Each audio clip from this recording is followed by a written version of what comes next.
नमस्कार. मी आज आले माहेरी. आता संध्याकाळचे वाजलेत 5. मी 4 वाजता माहेरी आले.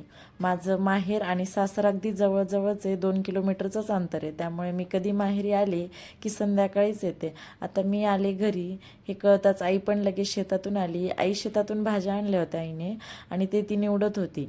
आणि बिट्टू इकडे बघा सगळं फेकून द्यायली आहे. आणि माझे मामा वगैरे पण गावातच राहतात. मामा नानींना कळलं की मी घरी आले. ते शेतातून आलेच होते. त्यांनी हातपाय पण नाही धुतले आणि पटकन इकडेच आले ते बिट्टूला भेटायला. मग आईने माझ्यासाठी अंड्याची पोळी आणि चपाती बनवली.